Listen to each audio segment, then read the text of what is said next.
Estimados alumnos, sean bienvenidos una vez más ya a la unidad número 3 del módulo de Organización Sanitaria Asistencial del programa de Maestría en Ciencias de Enfermería. En esta ocasión corresponde de alguna manera analizar la demanda de la asistencia sanitaria, que tiene aspectos fundamentales que tenemos que revisar, contribuyen a esta demanda. El objetivo de esta unidad es analizar la importancia de la demanda de la asistencia sanitaria y sus implicaciones en la toma de decisiones en materia de salud. Aquí me quedaría con dos aspectos fundamentales. Uno es la demanda que requiere la población y la otra es las implicaciones en la toma de decisiones en materia de salud. El hecho de hablar de implicaciones implica no solamente, valga la redundancia, de saber qué daños o qué beneficios puede obtener con la adquisición de un servicio. En este caso, que hablamos de asistencia sanitaria como tal. A lo largo de esta unidad vamos a revisar conceptos básicos, la teoría del consumidor, la utilidad, la restricción presupuestaria, la sensibilidad de la demanda ante los cambios del precio. Tenemos el primero, conceptos básicos. La demanda de la asistencia sanitaria forma parte de la función del bienestar de cada individuo. Es el estado de salud, además del nivel de renta y del disfrute de su ocio. Es decir, y hasta está en negrita esta parte donde mencionamos bienestar de cada individuo, es el estado de salud. Bienestar es, en este caso, aquí puede ser traducido como la ausencia de enfermedad y por lo tanto que me va a permitir a mí tener ciertas actividades de disfrute, ciertas actividades de ocio, de recreación y por lo tanto en función de esto, para mí eso puede ser entendido como bienestar.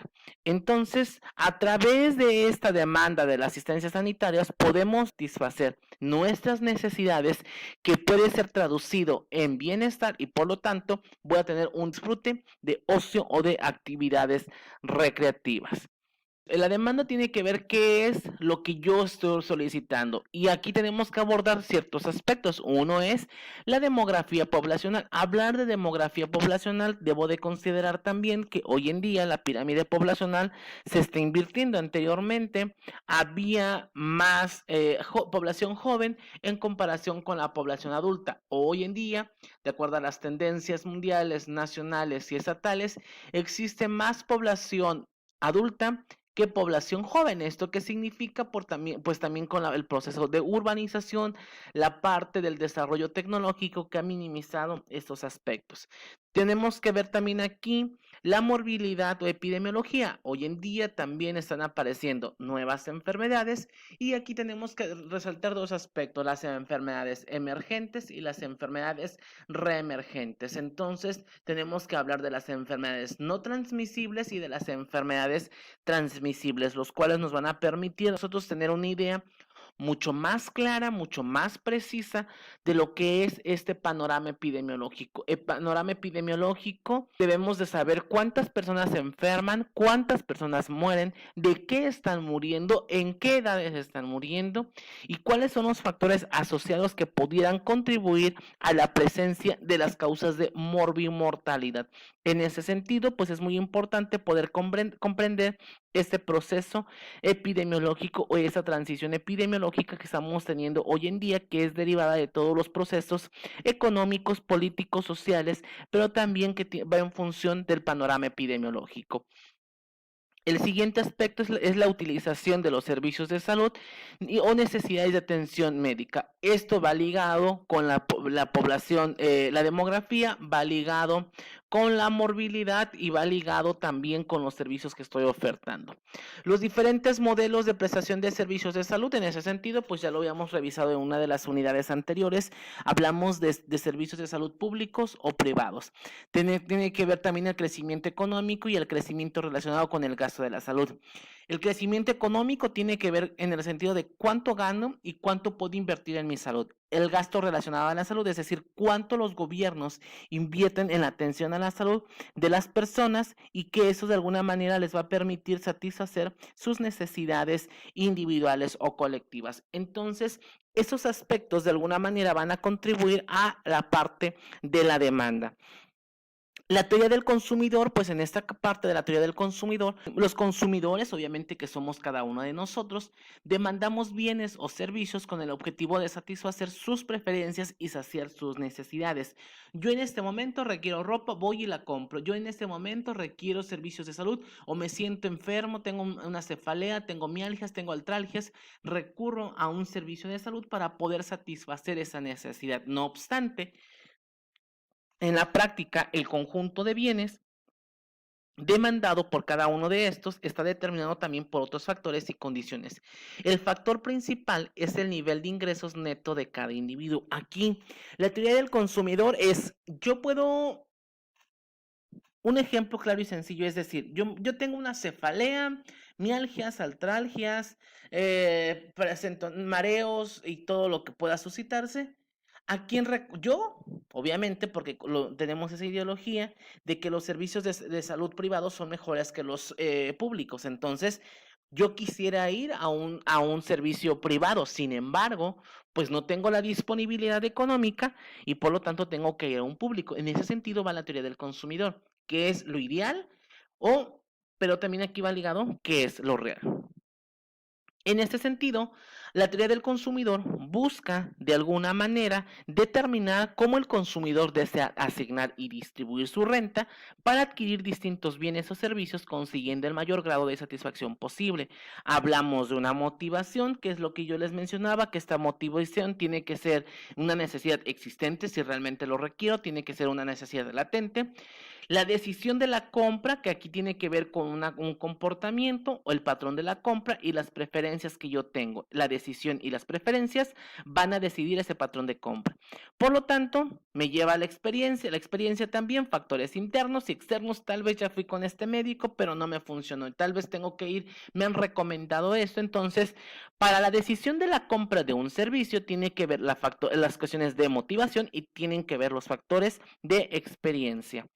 La teoría del consumidor, entonces aquí yo les hago estas preguntas. ¿Por qué los diamantes son más valorados que el agua con respecto a los beneficios que proporcionan? Obviamente un diamante es algo mucho más pequeño, pero es algo más caro. El agua existe más y es algo mucho más valioso que requerimos para subsistir. Entonces, ¿de qué depende ese valor que nosotros le estamos asignando a ese bien? ¿A un diamante o al agua? ¿Por qué el futbolista es más valorado que un profesor? Si las funciones de cada uno de estos tienen una función específica y son totalmente diferentes. Obviamente, el futbolista es el mejor pagado que un profesor. ¿Por qué? Porque es el valor que le estoy dando a esa persona, estoy comprando sus servicios. Cuando hay una falla de energía, los precios de las fuentes alternativas de calor aumentan.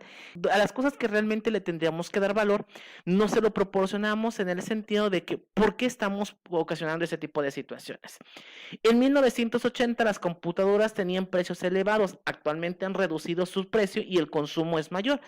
A eso le vamos a llamar una elasticidad al precio. Entonces, cuando un producto es nuevo, obviamente el costo es mayor. Cuando este producto se multiplica o varios proveedores están proporcionando este mismo servicio, obviamente el costo es menor. En función de esto se deriva la teoría del consumidor. Hablemos de la utilidad, es decir, el nivel de la satisfacción de las personas cuando consumen bienes y servicios. Todas las personas cuando consumen bienes y servicios satisfacen sus necesidades. La teoría del consumidor, por lo tanto, define la satisfacción de las necesidades como la utilidad. Es decir, yo ya me compré estos zapatos, ¿qué tan útiles son en mi vida cotidiana? En ese sentido, el valor de la utilidad va a depender de la satisfacción de las necesidades que tenga cada persona. En la teoría del consumidor, la utilidad es una medida abstracta para medir de manera cualitativa el nivel de satisfacción de las necesidades.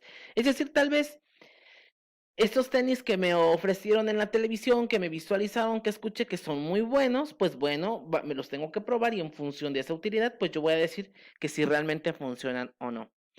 La restricción presupuestaria es una recta del balance, es el conjunto de todas las combinaciones posibles de bienes o servicios que toman sus precios como dados, agotarían exactamente el ingreso del consumidor. En ese sentido, pues hablamos de que para poder proveer o para poder proporcionar un servicio, en la mayoría de las ocasiones, no tenemos el ingreso adecuado y por lo tanto, esto nos puede llevar a que este servicio que vamos a brindar sea un poco más elevado. En esta parte también, en la práctica, el consumidor suele tener bienes y servicios que de alguna manera en los cuales puede elegir un monto fijo. La recta del balance representa las combinaciones de bienes o servicios que son alcanzables para el consumidor. Si el consumidor se gasta todo su ingreso, se ubicará sobre la recta del balance. Si gasta menos, se ubicará por debajo de ella. Entonces, ¿qué quiere decir con esto? Que podemos tener como que un balance de de los ingresos que tengo y lo que yo pudiera gastar.